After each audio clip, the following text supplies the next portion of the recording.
What if I told you that the worst betrayal of your life could turn into the greatest gift?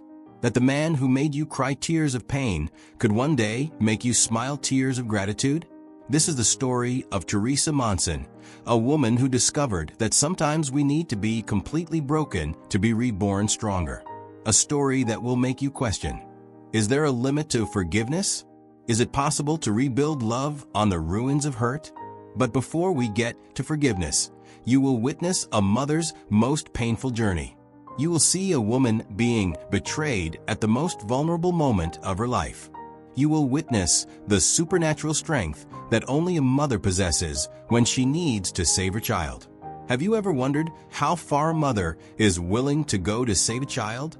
Teresa discovered that there is no limit when a mother's love takes over. Have you ever imagined what it would be like to find out that the person you trust most is stabbing you in the back precisely when you need them most? Teresa's pain will make you rethink the meaning of the word betrayal. And have you ever questioned whether it's possible to forgive the unforgivable? Get ready, because this story will touch every fiber of your soul. Prepare for an emotional journey where every word will touch your soul, and every moment will make you reflect on your own choices. Because this is not just the story of Teresa and Thomas, this could be your story too. Teresa Monson had always been two women trapped in one body. For 22 years of marriage, she had been the quintessential wife who woke up at 5:30 in the morning to brew the perfect coffee. The devoted mother who never missed a school meeting, a recital, or a major milestone in her daughters' lives.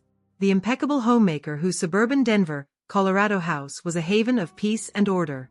But inside her, silently, like a seed waiting for the right spring to sprout, pulsed the heart of an entrepreneur. At 46, with hands already marked by years of caring for her home and brown hair starting to reveal a few silver strands that she stubbornly hid with at-home dye, Teresa made the bravest decision of her life. It was a spring morning in 2018. The sun poured in through the kitchen window, illuminating the table where the family had gathered for over 2 decades. Teresa served the breakfast she prepared religiously every day. Scrambled eggs just the way Thomas liked them, perfectly golden toast, and freshly squeezed orange juice for the girls. "Thomas," she said, her voice firmer than she felt inside, "I want to go back to school." Thomas Monson, 49, a retired U.S. Army veteran, looked up from the Denver Post he read from cover to cover every morning. His calloused hands, which had once gripped M16s in defense of the country, saved lives on battlefields in Afghanistan, and carried wounded comrades under enemy fire, now held a simple coffee cup. He was an imposing man, 6 feet 1 inch tall, with broad shoulders that still maintained a military posture even in retirement. His blue eyes, which had once been Teresa's refuge, now observed her with curiosity. "School?" he asked, with that protective smile Teresa knew so well. It was the same smile he gave her when she said she wanted to change the living room's color or suggested they try a new restaurant. A smile that said, "That's a cute idea, honey, but you don't need to worry your pretty little head about those things. You already know everything you need to know, Teresa. You've raised 2 wonderful daughters, and you keep this house more organized than any military base I've ever seen." "No, Thomas," Teresa interrupted, feeling her heart pound as if she were about to jump off a cliff.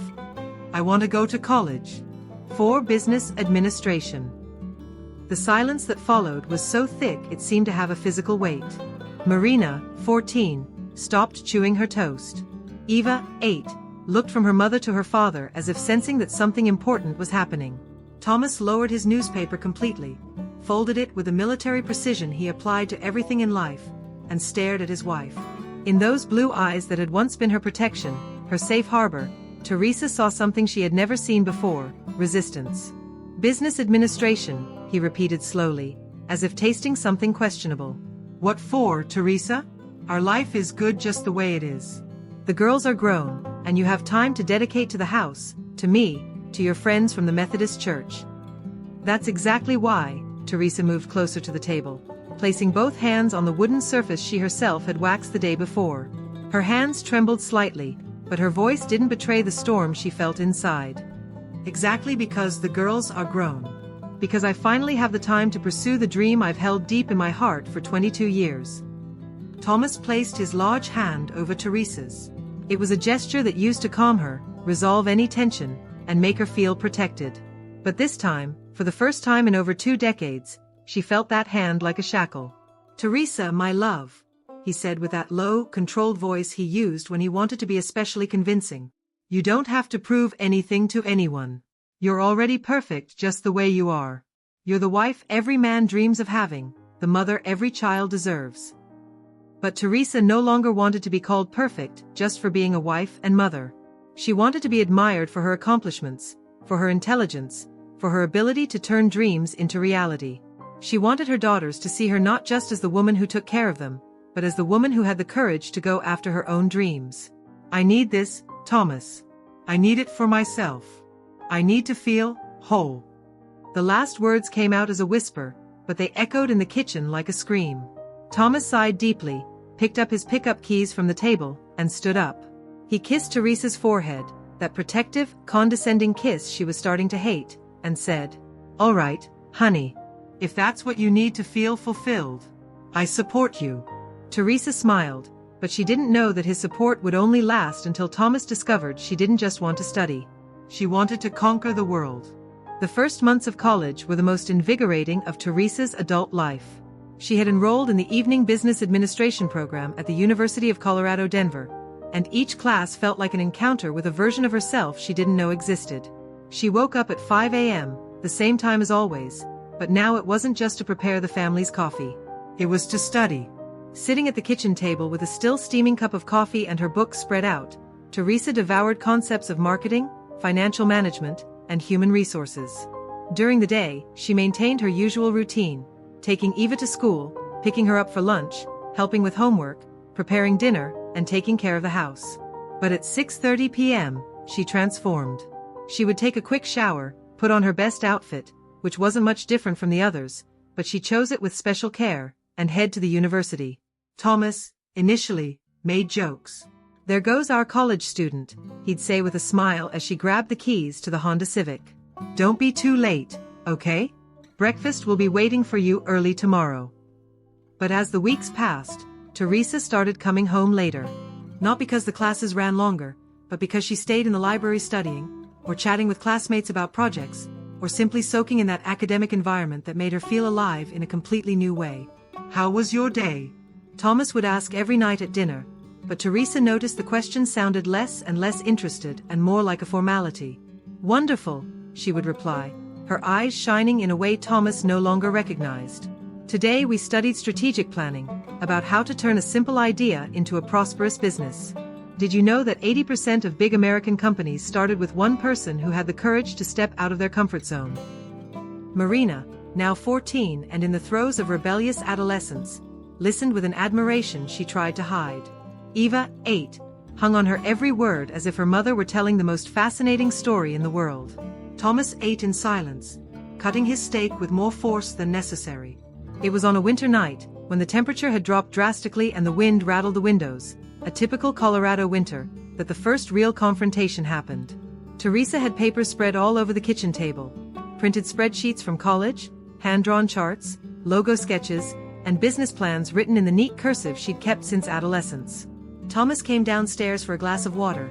He had started having trouble sleeping in recent weeks, and found Teresa hunched over the papers at 2 a.m., with her reading glasses, which she usually only used for embroidery, perched on her nose. "What's all this?" he asked, looking at the scattered papers as if they were foreign invaders in his home. "It's my final project," Teresa replied without looking up, with an enthusiasm she couldn't contain. "A franchise of eco-friendly children's stores." "Thomas, just imagine. Sustainable products for kids, toys made from recycled materials, organic cotton clothes, raising environmental awareness from a young age. It's a growing market niche in the States, with an excellent profit margin, and we're also doing good for the planet." "Growing?" Thomas interrupted, walking closer to the table. "Teresa, you're talking about a job, a business, leaving the house to work. And what's wrong with that?" Teresa finally looked up at her husband, and for the first time in 22 years, she didn't avert her gaze when she saw his disapproval. "The problem is you're talking about neglecting the family, about abandoning your real responsibilities." "Neglecting." The word came out of Teresa's mouth like a slap. She rose slowly from her chair, like a feline preparing to pounce. "Thomas, The girls are grown. Marina is 14, studying outside the city. She barely needs me for the basic stuff anymore. Eva is 8 and still needs her mother to be present. Truly present, not running after some crazy businesswoman fantasy. The silence that followed was cutting. Teresa felt as if Thomas had just torn up all her dreams in front of her and thrown the pieces in the trash. Fantasy? She repeated, a dangerous calm in her voice. Teresa, you've lost focus. You're abandoning your real responsibilities for this college nonsense. The word nonsense echoed through the kitchen like a shot to Teresa's heart. She looked at the man she had chosen to share her life with, to share dreams with, to be her companion on the journey, and she literally did not recognize him. The brave soldier she admired, who faced any danger without hesitation, had become a man afraid of change. The protector had become a controller. The companion had become an obstacle. The man who once said he'd support her in anything was now calling her biggest dream nonsense. It's not nonsense, Thomas, she said, with a calmness she didn't feel. Inside, a hurricane was destroying everything. It's my future. It's what I want for my life. Thomas moved closer, and Teresa realized he was trying to use his height and physical presence to intimidate her, a tactic that had always worked in the past. And what I want doesn't matter anymore, he asked, his voice louder than necessary for a 2 a.m. conversation. Of course it matters, Thomas. But what you want can't be the only thing that matters. Not anymore. Not anymore? He repeated, as if Teresa had spoken a foreign language. Teresa, I'm your husband. I'm the man of this house. I'm the one who provides for this family. And I'm your wife, Teresa interrupted, and for the first time in decades, she didn't lower her voice when he raised his. Not your property. Not your employee. Not your porcelain doll who only exists to decorate your perfect life. That night, Teresa slept on the living room sofa for the first time in 22 years of marriage. She lay there, wrapped in the blanket she used to wear when watching movies with the girls, staring at the ceiling and wondering when exactly her marriage had become a prison. It was the first of many nights to come. 3 months had passed since that first big fight. The tension in the Monson house had become a constant presence, like an invisible third occupant that kept everyone on high alert. Thomas barely spoke to Teresa beyond what was strictly necessary. Teresa continued with her college studies, but her initial enthusiasm had given way to a silent, steely determination. It was an ordinary Tuesday morning, May 15, 2019. The kind of morning that starts like all the others, but which marks the beginning of a journey that would forever change a family's life.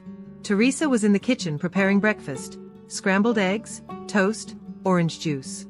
The routine continued, even if everything else had changed. Marina had already left for school earlier for a math tutoring session. Thomas was in the backyard checking a leak in the garden hose. Eva came down the stairs as she always did, skipping the last 2 steps, humming a song she had learned at school, with her uniform a little crooked and her hair still wild from the pillow. But when her feet hit the kitchen floor, something strange happened. Eva stumbled. It wasn't a normal stumble from a distracted child. It was an uncontrolled movement, as if her legs weren't responding to the commands from her brain. "Mommy," she said, holding on to the kitchen wall with a confused expression on her little face.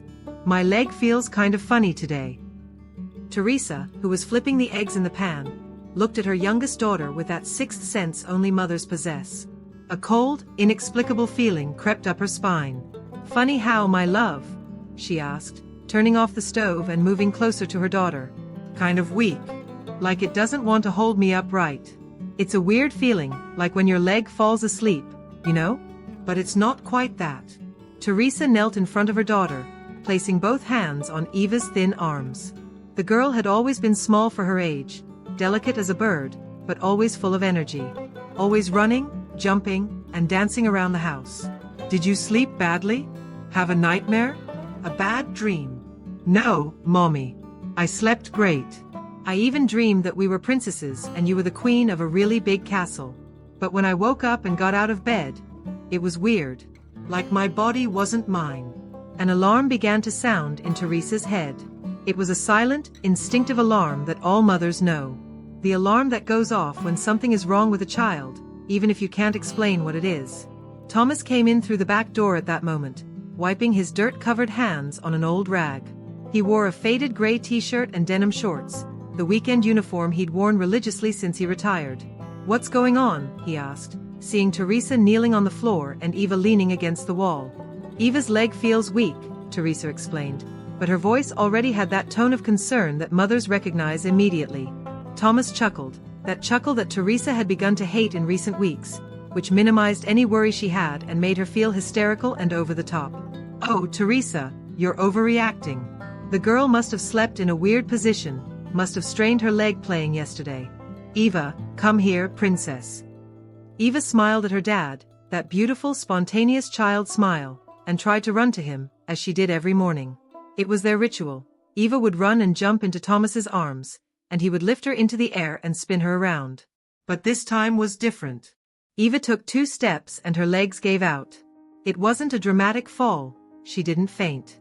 It was something more subtle and, for that very reason, more terrifying.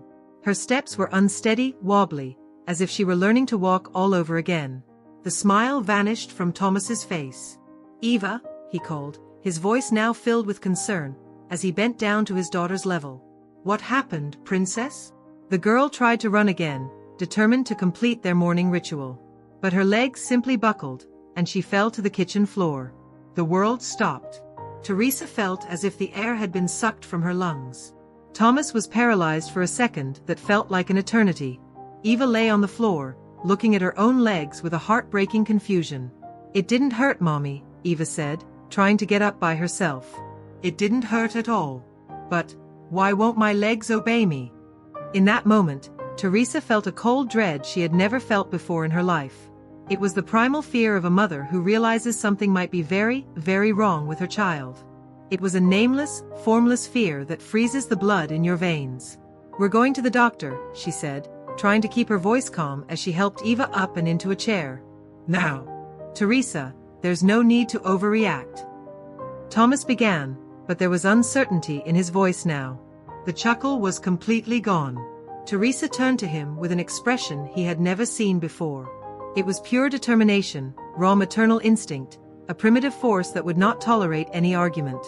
"Now, Thomas," she said, with an authority she didn't know she possessed. "We're going to the doctor now." And for the first time in months, Thomas didn't argue. Dr. Martinez had been a pediatrician for 25 years at Children's Hospital Colorado. He had seen everything from simple colds that worried new parents to more complex cases that required referrals to specialists. His experienced hands had examined thousands of children, and his ears had listened to every kind of maternal worry. But when he finished examining Eva Monson, after almost 2 hours of motor tests, reflex checks, and detailed questions about symptoms, Teresa saw something in his eyes that terrified her, genuine concern.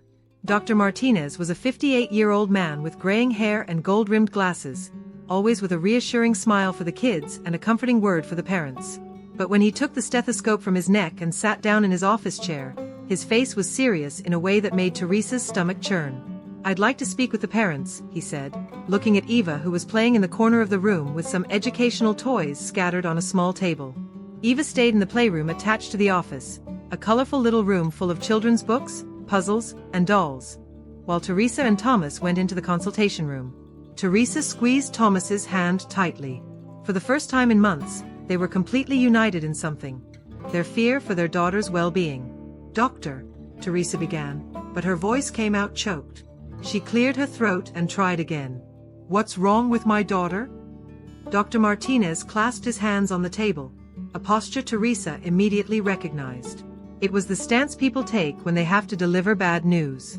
It was the same posture the school principal had adopted when he had to tell them Marina had been suspended for fighting. It was the same posture the Wells Fargo manager had taken when he explained the loan would be denied. "The symptoms Eva is showing are concerning," he said, choosing each word carefully. "The sudden muscle weakness, the difficulty with motor coordination, some altered reflexes I observed during the exam. All of this indicates that we need to do a deeper investigation." "What kind of investigation?" Thomas asked, and Teresa noticed his voice was slightly shaky. "A series of specific tests. An MRI to check her neurological status, very specific blood work to detect markers for muscular diseases, an electromyography to measure the electrical activity of her muscles, and possibly a muscle biopsy." The words sounded like gunshots in Teresa's head. "MRI. Biopsy. Muscular diseases. Doctor, she managed to say, are you suspecting anything specific? Dr. Martinez hesitated.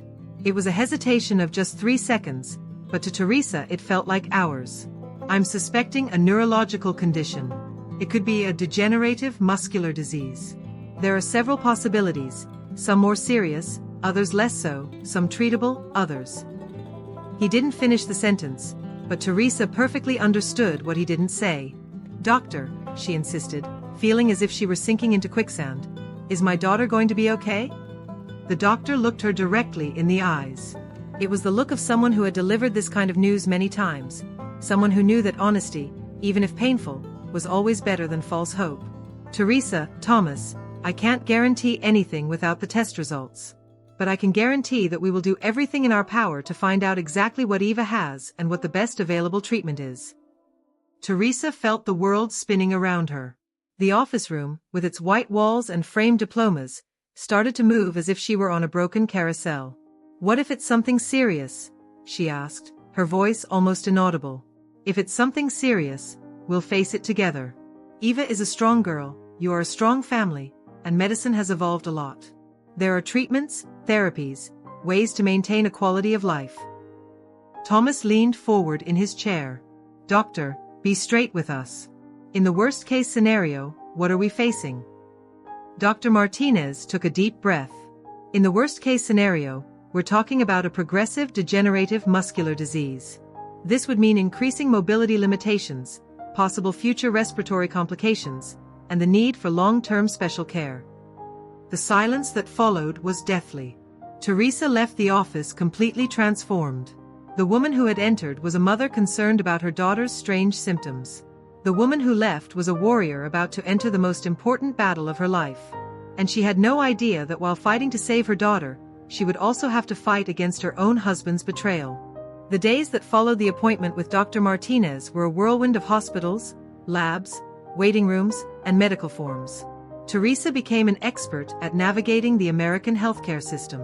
She knew the names of all the receptionists, the hours of all the labs, and had an organized folder in her bag with all of Eva's tests, results, and referrals.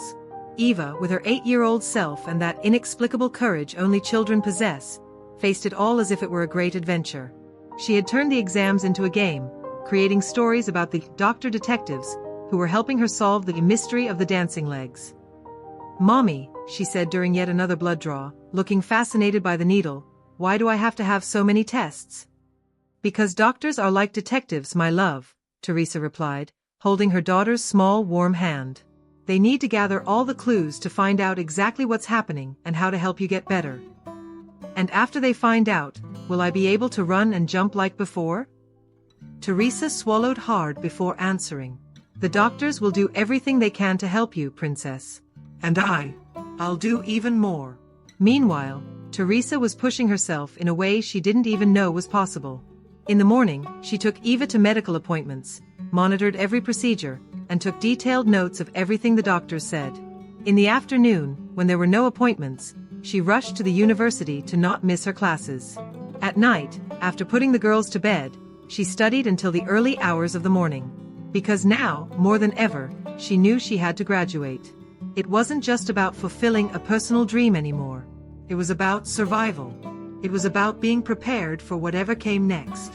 Teresa, you're killing yourself, Thomas said one night when he found her studying at the kitchen table at 3 a.m. He had come downstairs for a glass of water and found her hunched over her business administration books, a cup of cold coffee by her side and stacks of medical notes scattered among her college materials. I'm doing what needs to be done, she replied, without taking her eyes off the books. She was studying financial management, specifically how to calculate the costs of medical treatments and long-term financing plans. You should be resting, getting some real sleep. Eva needs a healthy, balanced mother. Teresa finally looked up from her books. Thomas saw a determination in her eyes that he had never seen before, not even in the worst moments of their marriage. Eva needs a mother who can ensure she has access to the best treatment available in the world, she said. Eva needs a mother who is financially able to take her to the best doctors, the best hospitals, the most advanced treatments. That's what health insurance is for, and Medicaid. Teresa rose slowly from her chair, like a feline preparing to attack. Thomas, if we need to take my daughter to the best specialist in New York, I'll take her. If we need to pay for experimental treatments that cost a fortune, I'll pay for them. If we need to move out of state, sell everything we own, work 20 hours a day, I will do it. Her voice rose to a controlled roar. And for that, I need to be financially prepared. I need a profession, a career, a prosperous business. Because when the doctors say there's a clinic in Switzerland that can help Eva, or an experimental treatment in Japan, I want to be able to say, when do we leave? Thomas stood in silence, seeing for the first time the supernatural strength a mother at war is capable of demonstrating. Teresa, you're being paranoid. I am being a mother, she exploded, slamming her hand on the table so hard the coffee cup jumped. I'm being the mother Eva needs. A mother who will fight for her until my last breath, until my last penny, until the last drop of blood in my body. Thomas physically recoiled. In that moment, he realized he was facing a force of nature. Teresa had transformed into a lioness protecting her cub, and anything that stood between her and her daughter's salvation would be destroyed. And he didn't know how to deal with this new version of his wife. In fact, this new version of Teresa terrified him. 23 days after that first morning when Eva stumbled in the kitchen, Teresa and Thomas sat in a waiting room unlike any other. It was the antechamber to the office of Dr. Sarah Chen, a pediatric neurologist and one of the leading experts in childhood neuromuscular diseases in the United States, at the prestigious Children's Hospital Colorado. Teresa had spent the previous 3 weeks researching, calling, and insisting until she secured this appointment that normally took months to schedule. She had used all her powers of persuasion, telling Eva's story dozens of times to receptionists, assistants, residents, anyone who could open a slot in the doctor's packed schedule. Mrs. Monson, the receptionist had said on the phone, Dr. Chen's next opening is in 4 months. My daughter might not have 4 months, Teresa had replied with an icy calm. I will stay on the line until you find a way to fit her in sooner. And she had stayed on the line. For 2 hours and 37 minutes. Now they were here, with a thick folder full of tests, results, and medical notes. Teresa had organized everything chronologically with colorful dividers, as if she were about to present a business plan. Dr. Martinez was also present, along with Dr. Chen, a roughly 45-year-old Asian American woman with kind eyes but a professional demeanor. She had spent over an hour examining Eva, performing tests Teresa had never seen and asking extremely specific questions. Eva was now in the attached playroom, coloring a picture of princesses, completely unaware that her entire life was being decided in the next room. The results are in, Dr. Martinez began, but it was Dr. Chen who took over. Mr. and Mrs. Monson, I'm going to be direct with you because I believe families deserve full transparency. Teresa squeezed Thomas's hand so hard her nails dug into his skin. For the first time in months, they were completely united in terror. Eva has a condition called juvenile atypical muscular dystrophy, an extremely rare variant that affects approximately 1 in 80,000 children worldwide. The words fell on Teresa like stones. Dystrophy. Muscular. Juvenile. Atypical. Rare. Each word was a punch to the gut. What does that mean exactly? Teresa managed to ask, though her voice seemed to come from very far away. Dr. Chen took a deep breath before continuing. It means Eva's muscles will progressively weaken. She will have increasing mobility difficulties, swallowing issues that could evolve into severe eating difficulties, and possibly respiratory complications in the coming years. The whole world stopped spinning. Teresa felt as if she were falling into a bottomless pit. Every word from the doctor was a stone being thrown down on her as she fell. Is there a cure? Thomas asked, his voice a desperate whisper. There is no cure, Dr. Chen replied gently, but without offering false hope. But there are treatments that can significantly slow the disease's progression. Daily intensive physical therapy, specific and very expensive medications, some experimental therapies being tested. Experimental. Teresa clung to the word like a drowning person clinging to a life preserver. There are some revolutionary protocols being tested at specialized centers. Some here in the United States, at the Mayo Clinic, at Boston Children's Hospital. Others in Europe, in Zurich, in London. They are extremely expensive treatments and not yet fully proven, but they have shown promising results in some cases. Teresa didn't hesitate for a fraction of a second. I want everything. Every available treatment. Every experimental protocol. No matter the cost, no matter where it is. Dr. Chan and Dr. Martinez exchanged a look. It was a look Teresa had learned to recognize. The look that healthcare professionals exchange when someone talks about costs without any grasp of the financial reality involved. Mrs. Monson, Dr. Chen said carefully, some of these treatments cost between $300,000 to $500,000 a year, not to mention the costs of travel, lodging, and ongoing care. It doesn't matter, Teresa interrupted, and there was a determination in her voice that made everyone in the room realize she wasn't bluffing. My daughter will have access to the best treatment that exists on this planet. Thomas looked at her as if she had completely lost her mind. Teresa, be realistic. We don't have that kind of money. Not even close. Teresa turned to him with eyes that seemed to be on fire. Then I will get that money, she said, and each word came out as a promise made in blood. I will work, I will start a business, I will do whatever is necessary. In that moment, a new Teresa Monson was born. A woman who would not accept limitations, who would not take no for an answer, who would move mountains if necessary. A mother in a full-scale war against fate. As Teresa transformed into an unstoppable force of nature, Thomas Monson, the decorated ex-soldier, the man who had faced battlefields without flinching, began to collapse like a house of cards. The man who had saved lives in situations of extreme danger couldn't handle his own daughter's illness. The soldier who had carried wounded comrades for miles in enemy territory couldn't bear the weight of the reality that had fallen upon his family. Teresa, you have to accept reality, he said one night, 3 weeks after the diagnosis. Teresa was at the kitchen table, surrounded by papers, medical treatment budgets, research on specialized clinics, and handwritten financial calculations. What reality, Thomas? Teresa didn't even look up from the papers. She was calculating how much money she would need to earn per month to afford the experimental treatment she had researched. The numbers were daunting, but she wasn't intimidated. The reality that Eva might never walk normally again. That she might need a wheelchair before she's 15. That she might need a ventilator. That. Stop! Teresa screamed, standing up so violently that her chair fell backward. Don't talk like that in my house. Don't talk like that about my daughter.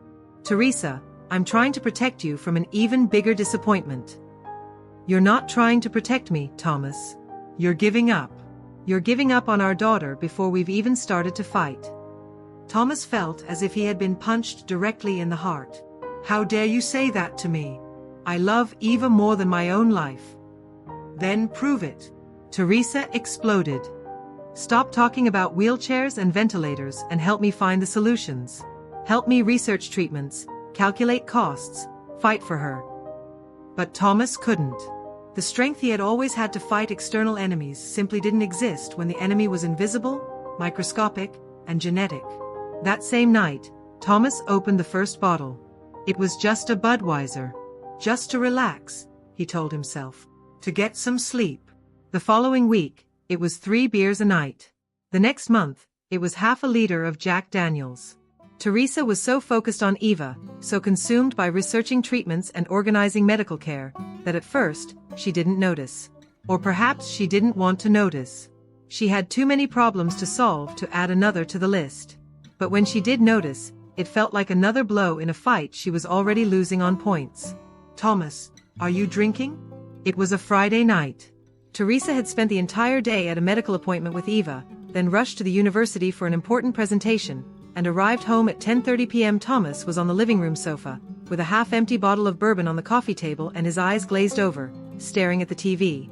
I'm just trying to relax, he replied, his speech slightly slurred and his eyes still on ESPN.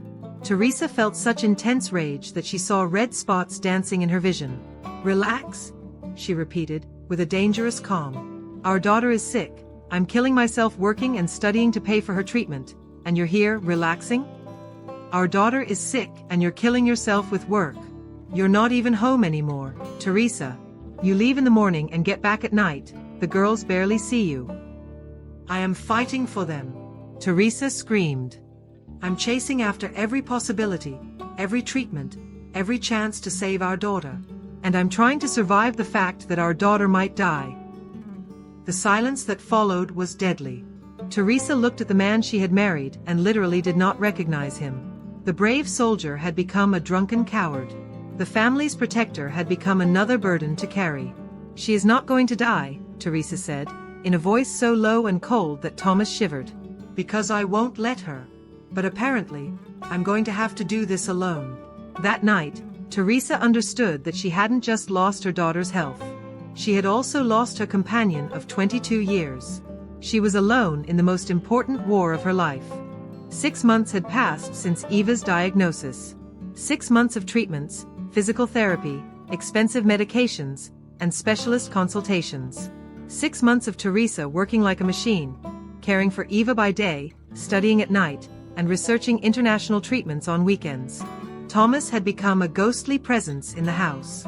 He would leave in the morning for his part-time security job at the mall, come back in the late afternoon already smelling of alcohol, eat dinner in silence, and then disappear, sometimes to the Applebee's on the corner, sometimes he would just vanish for hours. Eva was responding well to the initial treatment. She hadn't gotten significantly worse, which the doctors considered an excellent sign. But Teresa knew it was only the beginning of a long and expensive journey. It was on a Tuesday, March 23, 2020, that Teresa's world completely fell apart. Teresa had spent the whole day at the hospital with Eva for a series of follow-up tests. It was an exhausting process: MRIs, blood work, muscle tests. Eva, now 9, faced it all with a courage that simultaneously broke and strengthened Teresa's heart. "Mommy," Eva said during one of the long waits in the hospital corridor, "why doesn't Daddy come with me to the exams anymore?" The question hit Teresa like a sharp arrow. How could she explain to a 9-year-old that her father couldn't handle the situation? How could she say that the man who should have been her partner was drowning himself in alcohol? He's working a lot, princess. He worries about you in his own way." It was a lie, and Teresa hated having to lie to her daughter. They got home at 7:30 p.m. Teresa was physically and emotionally exhausted. The tests had been stressful, Eva was tired and irritable, and there was still dinner to make, medications to organize, and medical reports to update. Thomas was on the sofa, iPhone in hand, visibly drunk. The bottle on the table was almost empty, and he had that lost look that Teresa had learned to despise. "Hey," he said, without looking up from his phone. "How were the exams?" "Fine," Teresa replied dryly, helping Eva take off her coat. Eva was brave, as always. Eva went straight to her room, complaining of a headache, a common side effect of one of the medications. Teresa followed her, gave her Tylenol, and stayed with her until she fell asleep. When she went down to the kitchen to prepare dinner, Thomas had passed out on the sofa. His iPhone had slipped from his hand and was on the floor, its screen still lit. Teresa went to pick up the phone to put it on the table, so it wouldn't break. That's when she saw the message. The screen showed a WhatsApp conversation. Teresa had no intention of reading it. She had never violated her husband's privacy in 22 years of marriage. But the message was right there, impossible to ignore. "I loved our time together today, honey. You make me forget all my troubles. Can't wait to see you again. Kisses, 2 hearts." The phone slipped from Teresa's hands and shattered on the kitchen's ceramic floor. The sound echoed through the house, but it was nowhere near as loud as the sound of Teresa's heart breaking. Thomas was cheating. In the middle of all that chaos, in the midst of their daughter's illness, financial difficulties, and the daily struggle for their family's survival, he was with another woman. Teresa stood there, in the middle of the kitchen, looking at the iPhone fragments scattered across the floor. Each piece of glass reflected a piece of her life that had shattered in that moment. She thought about all the days she had left the house in the morning, taken Eva to the doctors, rushed to the university, and returned home exhausted to find Thomas tired or not feeling well. She thought about all the times he had said he was working late, or had gone out with the buddies to relax. He was cheating. And she, a fool, had believed he was just dealing poorly with their daughter's illness. The rage Teresa felt at that moment was unlike anything she had ever experienced. It wasn't just the rage of a betrayed wife. It was the rage of a mother who discovered she was fighting alone. It was the rage of a woman who found out she was being deceived at the most vulnerable time of her life. It was the rage of a warrior who discovered her own battle companion had sided with the enemy. That night, Teresa couldn't sleep. She sat in the kitchen until dawn, looking at the glass shards she had intentionally left on the floor.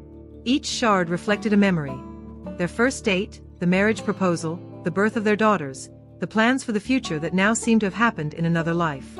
When the sun rose, Teresa had made the most difficult decision of her life. She would file for divorce. Not out of anger. Not out of revenge. But because she finally understood that she was wasting precious energy trying to save a marriage when she should have been focused on saving her daughter's life. With the decision to divorce made, though not yet communicated to Thomas, Teresa urgently needed to completely reinvent herself. The discovery of the betrayal had been devastating, but it was also liberating. She no longer had to pretend she had a partner in the fight. Now she knew, with absolute certainty, that she was on her own. And strangely, that made her stronger. Sandra, she said to her best friend from college on a Thursday afternoon after financial management class. I need to make money. A lot of money. And I need to make it fast. Sandra Martinez, no relation to Dr. Martinez, was a 38-year-old woman, divorced with 2 teenage kids, who had gone back to school for the same reasons as Teresa, independence and survival. The two had become very close during the course, bonded by the common experience of being mature women fighting for a second chance at life. What do you have in mind? Sandra asked, sensing the urgency in Teresa's tone. My eco-friendly children's product franchise. But I can't wait until I graduate to start. I have to start now. Teresa had spent the past few weeks researching not only treatments for Eva but also ways to fund them. She had calculated that she would need at least $80,000 a year just to maintain the current treatment in the United States. And if they wanted to try one of the experimental treatments abroad, the costs would reach $400,000 annually. It was an astronomical sum for a lower middle-class family. But Teresa had decided she would find a way. Teresa, Sandra said carefully, you know that it takes time for a business to turn a profit, right? And it requires an initial investment. I know, Teresa replied, pulling a folder out of her bag that had become her inseparable companion. That's why I've spent the last few nights putting together a business plan. She opened the folder and showed Sandra, handwritten spreadsheets, charts drawn with a ruler, printed market research from the internet, and detailed financial calculations. Look, Teresa began to explain, and Sandra saw a determination in her friend's eyes that bordered on obsession. The eco-friendly children's products market is growing 35% a year in the US. American mothers are becoming more and more conscious about the impact of the products they use on their children. And the best part, the profit margin is high because people who are willing to pay for quality will pay well. Sandra flipped through the papers, impressed by the level of detail in the research. If we start small, Teresa continued, with an online store, without the costs of a brick-and-mortar store, we can begin with a $15,000 initial investment. I've already researched suppliers, products with the best sales potential, digital marketing strategies. Teresa, Sandra interrupted, $15,000 is a lot of money. Where are you going to get that from? I'll sell my Honda, Teresa answered without hesitation. I'll take out a home equity loan. I'll sell everything that isn't essential. Sandra was silent for a moment. Why all this urgency? What's going on? Teresa took a deep breath. She had told Sandra about Eva's illness, but she had never gone into detail about the cost of treatments or the desperate financial situation she was in. Sandra, my daughter needs treatments that cost a fortune. What our health insurance covers isn't even 30% of what she needs. If I want to give her the best chance at a normal life, I need to get a lot of money, very quickly. She paused, trying to control her emotions. And besides, I'm going to separate from Thomas soon. It'll just be me and the 2 girls. I can't depend on anyone but myself. Sandra held her friend's hand. Are you sure you want to do this? It's very risky. Sandra, Teresa looked directly into her friend's eyes. What's risky is not doing it. What's risky is standing still while my daughter needs me. I'd rather try and fail than not try and regret it for the rest of my life. In that moment, Sandra saw that she wasn't looking at the Teresa she had known for 2 years. She was looking at a woman transformed by necessity, forged by pain, and tempered by determination. A woman who had discovered that when a mother needs to save her child, she is capable of things she never even imagined. All right, Sandra finally said. I'm in as a partner. I need a life change, too. And if we're going to do this, we're going to do it right. That afternoon, more than a business partnership was born. An alliance was forged between two women who had decided to rewrite their own stories. And Teresa finally became certain that, even on her own, she could move mountains. The diagnosis of Eva's illness had been like a bomb that exploded in the middle of the family, but it was what came after that truly destroyed everything. Teresa Monson could still recall every detail of that cold Monday morning, 3 weeks after they learned about their daughter's rare condition. She was in the kitchen of their Phoenix, Arizona home, preparing breakfast with trembling hands. She hadn't been able to stop shaking since finding out about Eva's condition. The treatment would cost a fortune. Thomas Monson's salary as a mechanic barely covered the basic household expenses, and now they would need at least $5,000 a month just for the special medications Eva would need to take for the rest of her life. "Thomas, we need to talk," Teresa said, pouring his coffee into a blue mug she had received on their first wedding anniversary. A cruel irony, the mug had "Forever Together" written in faded gold letters. Thomas barely looked at her, his eyes red from the previous night's drinking. "Talk about what? Isn't it enough that I have to put up with this situation?" Teresa's heart started to race. Not for the first time in the past few months, she wondered when exactly the man she had married had transformed into this bitter, cruel stranger. "The situation is our sick daughter, Thomas. Eva needs us. She needs treatment, love, and money we don't have," he exploded, banging his fist on the table so hard that the mug jumped, spilling hot coffee everywhere. "Do you think this is easy? Working like a dog knowing it will never be enough? Watching our daughter waste away and not being able to do a damn thing about it." Teresa wiped up the spilled coffee with a cloth, trying to stay calm. "That's why we need to talk. I have an idea. Another one of your brilliant ideas?" Thomas laughed sarcastically. "Like that time you wanted to sell candy at the school gate? Or when you insisted on giving private math lessons?" The mention of her previous projects, all sabotaged by him in one way or another, ignited a flame of anger in Teresa's chest. "Those ideas would have worked if you had supported me instead of discouraging me at every step." "Discouraging you?" Thomas stood up abruptly, his chair scraping against the cold floor. "I protect you from your own delusions. You can't even keep this house organized properly, and you want to play businesswoman." The words were like slaps. Teresa felt hot tears burn her eyes, but she took a deep breath. Eva needed her to be strong. "Thomas, listen. I've researched organic products for children. There's a huge market here in the US, especially for parents like us, who are worried about their kids' health. I can start small, making natural soaps and shampoos at home, selling them online." "No." The word came out dry and final. Thomas hadn't even let her finish explaining. "What do you mean, no? You haven't even heard my proposal." "I don't need to hear it. The answer is no. You're going to take care of our sick daughter, our house, our family. That's what a good wife does. She doesn't go around inventing crazy businesses." Teresa Monson felt something break inside her. It wasn't just the refusal, it was the way he had said, "a good wife," as if she were an incompetent employee trying to shirk her responsibilities. "And how are we going to pay for Eva's treatment? Answer me that, Thomas." "How?" He ran a hand through his disheveled hair. "I'll pick up more overtime at the shop. I'll work weekends. I'll figure it out. Working double, you still wouldn't earn a third of what we need.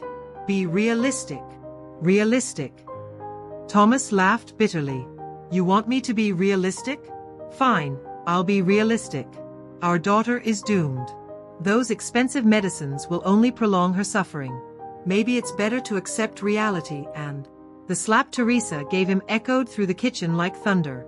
"Don't you finish that sentence," she said in a low, dangerous voice. "Never speak like that about our daughter in my presence again." Thomas touched his face, his eyes gleaming with a rage Teresa had never seen before. For a moment, she was afraid of her own husband. "You hit me," he said slowly. "And I'd do it again if you repeated that monstrous thing about Eva." They stared at each other for long seconds. Teresa could hear her own heart pounding in her ears. Eva was in her room, still sleeping, unaware that her parents were destroying each other in the kitchen.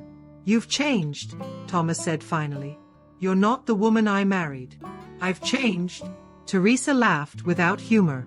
"I've changed because I had to. Because my daughter is sick and needs a strong mother. Because my husband has turned into a bitter drunk who gives up on his own family." I'm not giving up on the family. I'm protecting it. Protecting me from what? From success? From independence? From being able to save our daughter?" Thomas didn't answer. He just grabbed his car keys and left, slamming the door so hard that some of the pictures on the wall rattled. Teresa was left alone in the kitchen, surrounded by the fragments of what had once been her family. 2 weeks passed. Thomas was coming home later and later from the workshop, always smelling of alcohol. Eva was gradually getting worse. The pain crises were more frequent, and Teresa spent her nights awake, caring for her daughter and figuring out how to get money for the treatment. It was on one of those sleepless nights that she decided to go over the household accounts. She opened the old laptop Thomas used occasionally and decided to check the bank transactions from the last few months. What she found was worse than any nightmare. Transfers. Dozens of them. Small amounts, $20 here, $50 there, always to the same account. An account she didn't recognize. Teresa's stomach churned. With trembling hands, she opened the browser history. Dating sites. Cheap motels on the outskirts of Phoenix. And worse, messages. Hundreds of messages exchanged with a woman named Carla. "Honey, I can barely wait to see you today. My wife is too busy with our sick daughter to notice anything." Teresa read and reread the sentence until the letters became a blur through her tears. Thomas was having an affair. While Eva was fighting a rare disease, while Teresa was juggling medical care and trying to keep the house running, he was spending the little money they had on another woman. Other messages appeared on the screen. "Carla, you make me forget all my problems. At home there's only sickness, sadness, demands. With you I feel alive again. I bought that dress you liked. Worth every penny to see you happy. My wife doesn't even notice when I'm not home. She only thinks about our sick daughter." Each word was a stab. Teresa discovered that Thomas had spent almost $1,000 on gifts for Carla in the last 2 months. $1,000 that could have bought a month of medication for Eva. But the message that truly destroyed her was at the end. "Sometimes I think about leaving everything and running away with you. This life here is killing me. A sick daughter, a wife who only knows how to demand. You're my only happiness." Teresa closed the laptop and ran to the bathroom, where she vomited until there was nothing left in her stomach. When she managed to calm down, she looked at herself in the mirror. The woman staring back at her had deep dark circles under her eyes, disheveled hair, and premature wrinkles from worry. When was the last time she had fixed herself up? When had she truly looked at herself in the mirror? She had dedicated so much to caring for Eva that she had forgotten to exist as a woman. And Thomas, instead of supporting her through this most difficult time, had sought comfort in someone else. The sound of the key in the lock brought her back to reality. Thomas had arrived. Teresa went back to the bedroom and pretended to be asleep. She heard Thomas stumble in the living room, knock something over in the kitchen, and swear under his breath. When he finally lay down next to her, the smell of feminine perfume mixed with alcohol was unmistakable. She spent the night awake, planning. It was no longer just about saving Eva. Now it was about saving herself. The next morning, Teresa waited for Thomas to leave for the workshop before she took action. With Eva still asleep from her pain medication, she had a few precious hours to make the most important decisions of her life. First, she called Sandra, her only true friend. "Teresa? It's good to hear from you. How's Eva doing?" "Sandra, can I come over now? I need to talk to you about something really important." Something in Teresa's tone must have alerted Sandra. "Of course, honey. Come over right now." An hour later, Teresa was sitting in Sandra's cozy living room in Scottsdale, telling her everything. Eva's illness, Thomas's refusal to support her business plans, and finally, the betrayal. Sandra listened in silence, occasionally shaking her head in disbelief. "That man has completely lost his mind," she finally said. "Cheating on you right now, when you should be united." "It's not just the cheating, Sandra. It's everything. He gave up. He gave up on Eva, he gave up on me, he gave up on the family. And I can't give up. Eva needs me to be strong." Sandra held Teresa's hands. "What are you going to do?" "I'm going to start my business. With or without his support. And I'm going to leave him."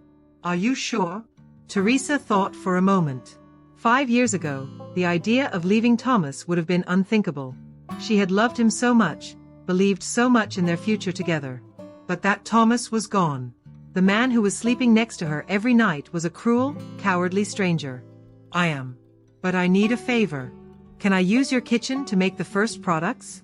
Just until I can rent my own space. Sandra smiled. My home is your home. Let's make this idea happen. The two of them spent the rest of the morning researching suppliers online, watching videos on how to make natural cosmetics, and crunching numbers. Teresa felt an energy she hadn't experienced in months. For the first time since Eva's diagnosis, she had hoped that she could really make a difference. When she got back home, Thomas was in the living room, still in his work uniform. Eva was awake, playing quietly with her drawings on the couch. Where were you? Thomas asked. At Sandra's house. And you didn't think it was necessary to tell me? Teresa looked him directly in the eyes. Tell you? Like you tell Carla when you go out with me. The silence that followed was deafening. Eva continued drawing, oblivious to the tension that had taken over the room. Thomas's face went pale. I don't know what you're talking about. $3,000. Thomas. $3,000 spent on gifts for your mistress while our daughter needs medicine. Teresa, listen. No. She held up her hand, cutting him off. I don't want to hear explanations. I don't want to hear excuses. I want you to leave the house. Thomas looked at Eva, who had stopped drawing and was looking at her parents in confusion. We're not going to discuss this in front of the kid. You're right. Teresa knelt in front of her daughter. Eva, honey, can you go play in your room for a few minutes? Mommy and Daddy need to talk. Eva, always obedient, nodded and left. Teresa waited until she heard the bedroom door close before she turned to Thomas again. You have an hour to get your things and leave. Teresa, you don't understand. I understand perfectly. Her voice was calm, but there was a firmness Thomas had never heard before. I understand that while I was spending sleepless nights taking care of our sick daughter, you were spending our money on another woman. I understand that when I needed your support to save our family, you chose to sabotage me. I understand that you gave up on us long before I gave up on you. Thomas tried to move closer, but Teresa took a step back. Teresa, I made mistakes, I know. But we can talk, we can. We can't. It's over, Thomas. There's nothing left to talk about. That's when something in Thomas snapped. The mask of remorse fell away, revealing the rage that had been boiling underneath. It's over, he shouted. You think you can just throw me out like this? This house is mine too. Eva is my daughter too. Eva is your daughter, but you've already abandoned her. And this house. Teresa smiled coldly. This house is in my name. My grandma's inheritance, remember? You never had any rights to it. The revelation hit Thomas like a punch. He had completely forgotten that legal detail. You can't do this. I have nowhere to go. You should have thought about that before you cheated on your family. Thomas was silent for a few seconds, and Teresa saw the exact moment he decided to resort to a personal attack. Family? He laughed cruelly. What family? A woman who can barely take care of her own appearance and a defective daughter who's going to die anyway. The slap Teresa gave him this time was much harder than the last. Thomas staggered back, his hand on his face. Get out of my house, she said in a low, dangerous voice. Now. You'll regret this, Thomas said, grabbing his keys. Without me, you two are nothing. You'll see how hard it is to support a sick daughter alone. I've been supporting us alone for months. The difference is that now I won't have to support you too. Thomas slammed the door shut as he left. Teresa stood motionless in the living room for several minutes, listening to the silence of the house. Then, she walked to Eva's room. The little girl was lying in bed, hugging a teddy bear. Mommy, why were you guys shouting? Teresa lay down beside her daughter and hugged her. Sometimes adults get very angry and say things they shouldn't. Is Daddy gone? The simple question nearly broke Teresa's heart. For now, yes. Because of me? Because of my sickness? No, my love. Never because of you. Teresa kissed her daughter's forehead. Daddy is going through a difficult time. But I'm here, and I'm never leaving. Eva snuggled closer into her mother's embrace. Will you always take care of me? Always. And you know what else? Mommy is going to start a business to get money for your medicine. Everything is going to be all right. What kind of business?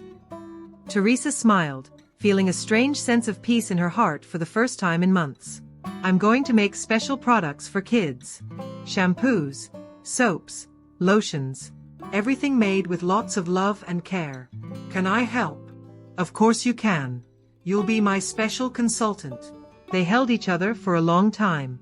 Outside, it began to rain. But inside the room, Teresa felt like the sun had finally come out. The 3 months that followed were the most difficult and, paradoxically, the most rewarding of Teresa's life. She would wake up at 5 in the morning to prepare products in Sandra's kitchen in Scottsdale before Eva woke up. At 7, she would return home to Phoenix to give her daughter breakfast and her medicine. At 9, she would take Eva to school and race across the city to make deliveries of the products she had sold online the night before. The first month was especially brutal. Teresa sold only 12 bars of soap and 3 bottles of shampoo. The profit barely covered the ingredients for the next batch. There were nights when she cried in despair, watching Eva take the last pills of her medicine, not knowing where the money to buy more would come from. But Eva was improving. Slowly, but she was. The medications were working, and seeing the smile return to her daughter's face gave Teresa a strength she didn't know she possessed. In the second month, the miracle that would change everything happened. Teresa had created an Instagram profile for Bio Kid, the name she chose in honor of Eva, her Bio Kid, her child of life. She posted photos of the products, tips for childcare, and sometimes, with Eva's permission, she shared their journey together against the rare disease. It was one of those posts that went viral. The photo showed Eva, still thin and pale but smiling, holding a star-shaped soap that Teresa had made especially for her. The caption read, "This soap was made with all the love in the world for my little warrior princess, who faces each day with courage I didn't know existed. Eva has a rare disease, and every product I sell helps pay for her treatment. But more than that, each product is made thinking of all the special children like her, who deserve unique care and lots of love." In 48 hours, the post had 50,000 likes and 3,000 comments. Mothers from all over the United States shared their own stories, asking for quotes and offering support. Teresa's phone wouldn't stop ringing. In 1 week, she received more than 500 orders from across the country. "Teresa, you're going to need help," Sandra said, looking at the endless list of orders. "You can't do everything alone." Teresa hired 2 neighbors to help with production. She rented a small warehouse in Tempe, Arizona. She created a professional website. In 2 months, Bio Kid had 15 employees and was selling from coast to coast. But success brought new challenges. Eva needed more specialized care, physical therapy, consultations with new specialists at Phoenix Children's Hospital, regular exams. Teresa juggled being a mother and an entrepreneur, sleeping 4 hours a night. It was on one of those nights of intense work that Eva, who had woken up for a drink of water, found her mother at the kitchen table, surrounded by papers and spreadsheets. "Mommy, are you okay?" Teresa looked at her daughter, her hair growing back, her cheeks with more color, her eyes sparkling. "The treatment was working. I'm great, my love. Just taking care of business." Eva sat next to her mother. "Mommy, can I tell you a secret?" "Of course. I get sad sometimes because I don't have Daddy. But then I get happy because I have the bravest mommy in the world." Teresa felt her eyes fill with tears. She hugged Eva tightly, smelling the natural shampoo she herself had created in her daughter's hair. "You're very brave too, Eva. We are both warriors. Is that why our company worked out? Because we are warriors." Teresa smiled. "Our company." Eva really felt she was a part of it all. "Yes, that's why. And you know what else? Tomorrow we're going to the doctor, and I'm sure he'll have good news about your exams." The next day, Dr. Williams at Phoenix Children's Hospital confirmed what Teresa already knew in her heart. Eva was responding exceptionally well to the treatment. She wasn't cured, the disease was chronic, but she was stable and had an excellent quality of life. "You two are an example of how love and determination can work miracles," the doctor said. Leaving the hospital, Teresa took Eva for ice cream. Sitting in Steel Indian School Park in Phoenix, watching other children play, Eva asked a question that caught Teresa by surprise. "Mommy, do you miss Daddy?" Teresa thought carefully before answering. In the past few months, Thomas had become a distant and painful figure in her memory. She had become so strong, so independent, so focused on Eva and the business, that she barely thought of him. "I miss the daddy he used to be before, when you were little. But I don't miss the man he turned into. Will he ever come back? I don't know, darling. But if he does, he'll only be welcome if he adds to our lives, not disrupts them." Eva nodded, as if she understood the complexity of the situation perfectly. That night, Teresa did something she hadn't done in months. She looked at herself in the mirror. The woman staring back at her had completely changed. She was no longer the insecure, dependent wife of a year ago. This woman had defined muscles from all the hard work, a determined gaze, and a confident posture. This woman had built an empire from scratch to save her daughter. This woman had discovered a strength she didn't even know existed. 2 years passed like a blur of accomplishments and growth. BioKid now had 3 physical stores in Phoenix, Scottsdale, and Tucson, and sold online to the entire United States and Canada. Eva was completely stable, attending an excellent private school in Paradise Valley, taking dance lessons, and living like any healthy 8-year-old. Teresa Monson had become a sought-after speaker, telling her story of triumph over adversity at business events across the country.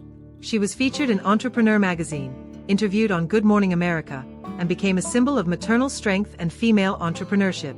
But it was on a cold Tuesday morning, leaving a meeting with investors in downtown Phoenix, that her life took another unexpected turn. She was walking down Central Avenue when she saw a man sitting on a curb, too thin, in dirty clothes, with a sign in front of him asking for help. Something familiar about that figure made her heart stop. Thomas Monson. Teresa stood on the sidewalk for long minutes, watching the man who had once been her husband. He was unrecognizable, long, dirty hair, unshaven, with deep dark circles under his eyes. But they were the same eyes, the same hands. Part of her wanted to keep walking, to pretend she hadn't seen him. After all, he had chosen his fate when he abandoned his family. But another part, perhaps the memory of the man he had been in the early years of their marriage, made her approach. "Thomas." He looked up slowly, as if he were afraid to look. When he recognized Teresa, the expression that took over his face was one of pure shame. "Teresa, I." She knelt in front of him, studying the face marked by suffering. "What happened to you?" Thomas lowered his eyes. "I screwed up everything. I lost my job at the workshop. I lost Carla when I couldn't afford to buy her gifts anymore. I lost my dignity. When was the last time you ate?" "Yesterday.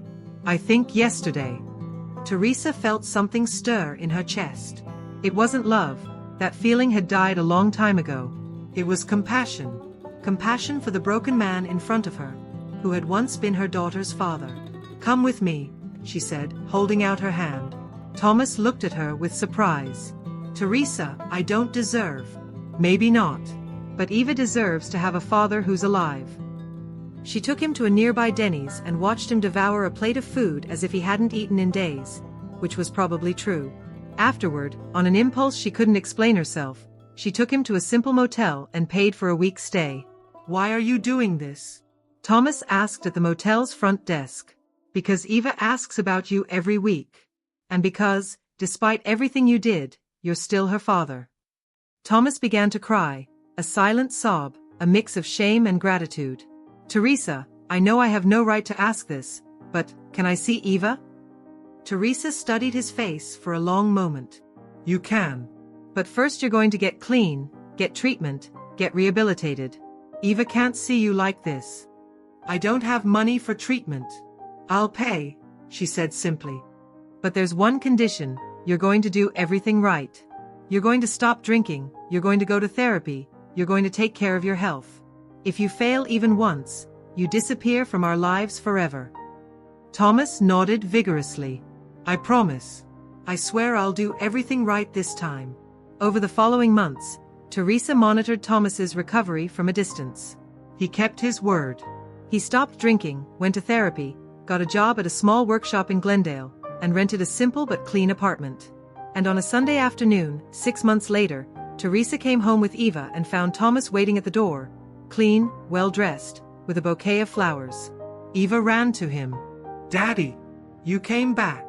Teresa watched Thomas hug his daughter with tears in his eyes, and for the first time in years, she felt that maybe she had made the right decision. The first meetings between Thomas and Eva were supervised by Teresa, who remained in the living room of her Phoenix home while father and daughter reconnected. It was strange and painful to see the man she had kicked out of the house playing with their daughter, but Eva was beaming with happiness. Daddy, do you want to see my new school? And my drawings? And Mommy's products? Eva spoke non-stop, trying to fill Thomas in on everything that had happened during his years of absence. Thomas listened to everything with an attention Teresa didn't remember seeing before. He really seemed like a different man.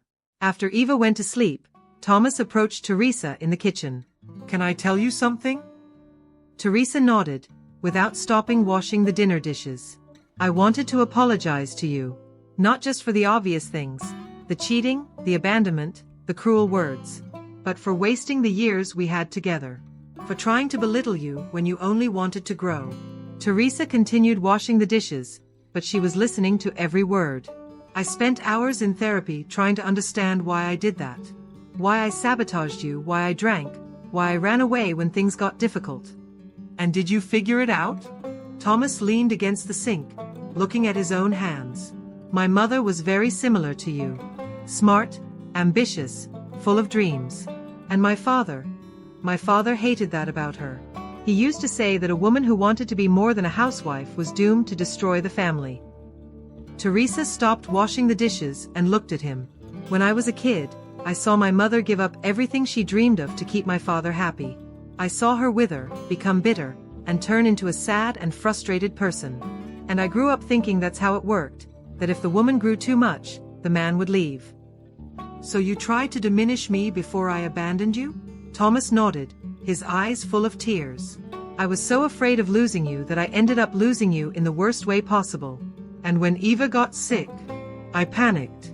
I couldn't handle the idea that I could lose you both. So I ran away. I sought escape in alcohol, in another woman, in anything that would make me forget reality.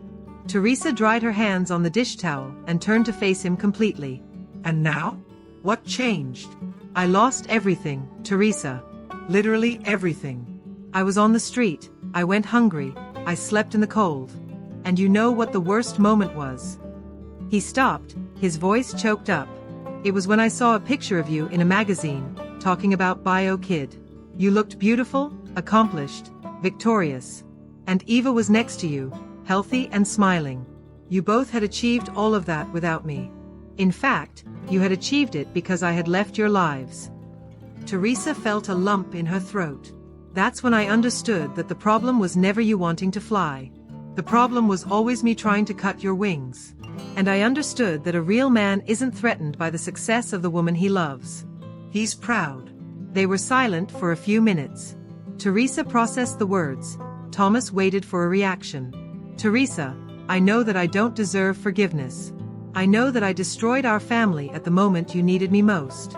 But if you give me a chance, not as a husband, I'm not asking for that.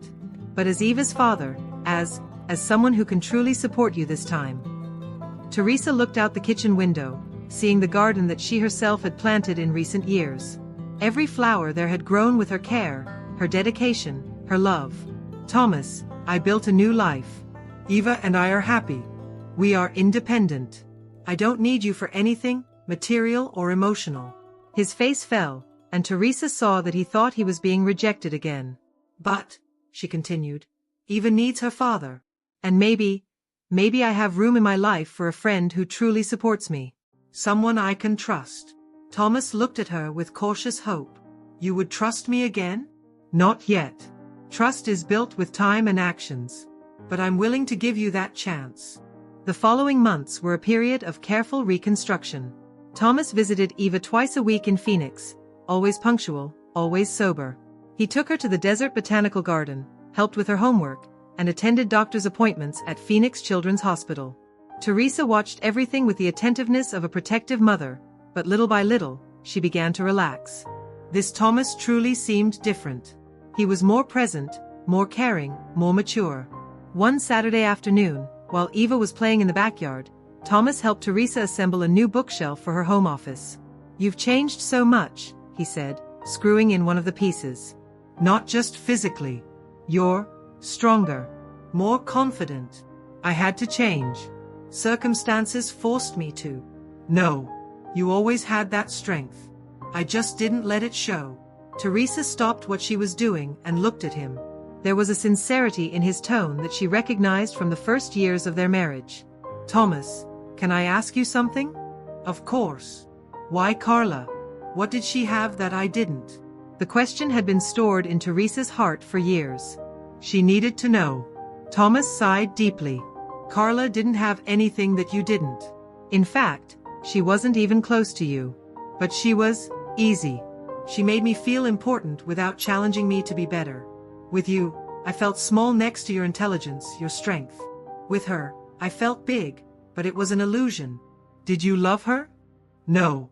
I was running away from loving you too much. Because loving you for real meant accepting that you were better than me, and I wasn't ready for that. Teresa felt something stir in her chest. It wasn't full forgiveness, there were still wounds that needed to heal. But it was the beginning of something. And now you're ready? Thomas stopped working on the bookshelf and looked directly into her eyes. Now I understand that you're not better or worse than me. You're different from me. And our difference, instead of being a threat, can be our strength. That night, after Eva was asleep and Thomas had left, Teresa looked at herself in the bedroom mirror. For the first time in years, she wondered if it was possible to start over. Not to go back to what they were before, that was dead and buried. But to build something new, on more solid foundations, with people who had learned from their own mistakes. The decisive moment came on a cold winter night, almost a year after they had reconnected. Eva had spent the day with a high fever, and Teresa was exhausted from caring for her. Thomas had spent the entire day at the hospital with them, holding his daughter's hand during the exams, talking to the doctors, being the father Eva had always deserved. When they finally got home with Eva stable and sleeping, Teresa collapsed on the couch, physically and emotionally drained. Would you like some tea? Thomas offered. Please. They sat in silence in the kitchen, drinking chamomile tea, listening to Eva's quiet breathing from her room. Thomas, Teresa said suddenly, I want to tell you something. He looked at her attentively. For all those years alone, I became so strong, so independent, that I thought I would never need anyone again. That I would never want to share my life with someone again. Thomas waited for her to continue. But today, seeing you take care of Eva, being the father she's always needed, I realized that it's not about needing. It's about choosing. Choosing to share your life with someone not out of weakness, but out of love. Thomas placed his cup on the table, his heart pounding. Teresa, what are you saying? I'm saying that if you want to, if you've truly changed, maybe we can try again. Not as we were before, but as we are now. Thomas approached her slowly, as if he was afraid of breaking the moment. Are you sure? After everything I did.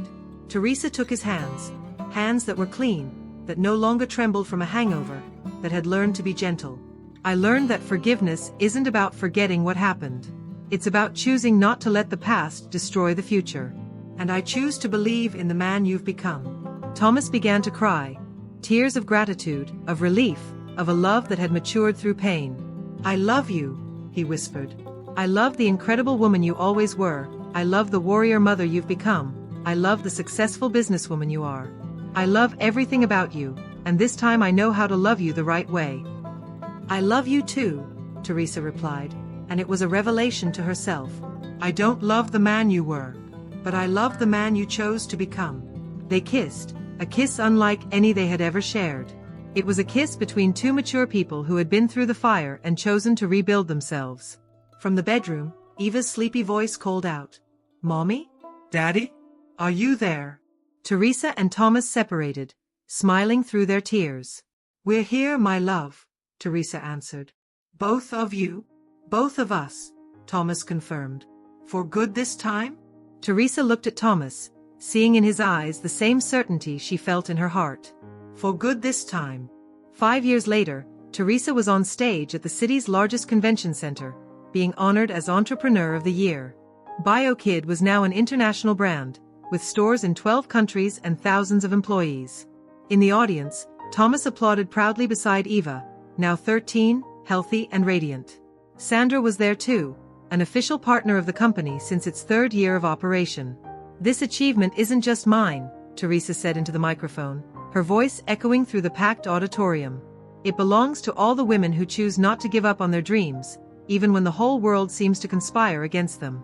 It belongs to the mothers who turn love into strength. It belongs to the children who teach us that every challenge can be overcome with courage. Her eyes met Thomas's in the audience. And it also belongs to the men who have the humility to recognize their mistakes and the courage to transform themselves. Because the greatest success of my life wasn't building a business empire. It was rebuilding a family on a foundation of true love, mutual respect, and forgiveness. The auditorium erupted in applause.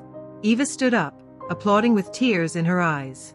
Thomas was also on his feet, his face illuminated by the purest pride. After the ceremony, the three of them left the convention center together. Eva was chattering about the quinceañera she wanted to have next year.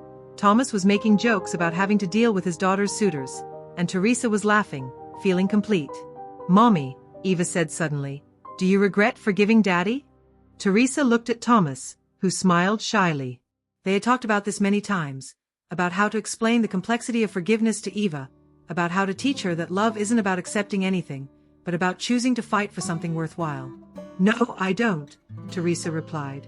"But do you know why?" "Because I didn't forgive the man who hurt me. I fell in love with the man he chose to become." Thomas took her hand, and Teresa felt the wedding ring, the same one he had never taken off, but which now represented something completely new. "And you, Daddy?" Eva asked. "Do you regret anything?" "I regret taking so long to understand that the greatest privilege of my life was having you too," Thomas answered. "But I don't regret the difficulties we went through, because they taught us to value what we have." Eva smiled, satisfied with the answers.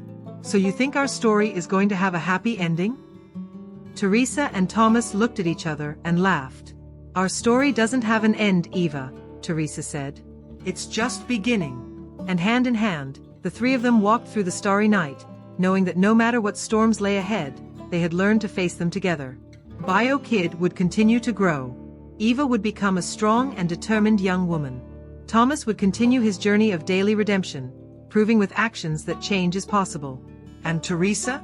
Teresa would continue to be what she had always been, a warrior who discovered that the greatest victory is not never falling, but always choosing to get back up. Because sometimes, the greatest miracle isn't preventing things from breaking. It's having the courage to rebuild them even more beautifully. This story is dedicated to all the women who find strength in adversity, to all the men who have the courage to transform, and to all the children who teach us that love is the most powerful force in the universe.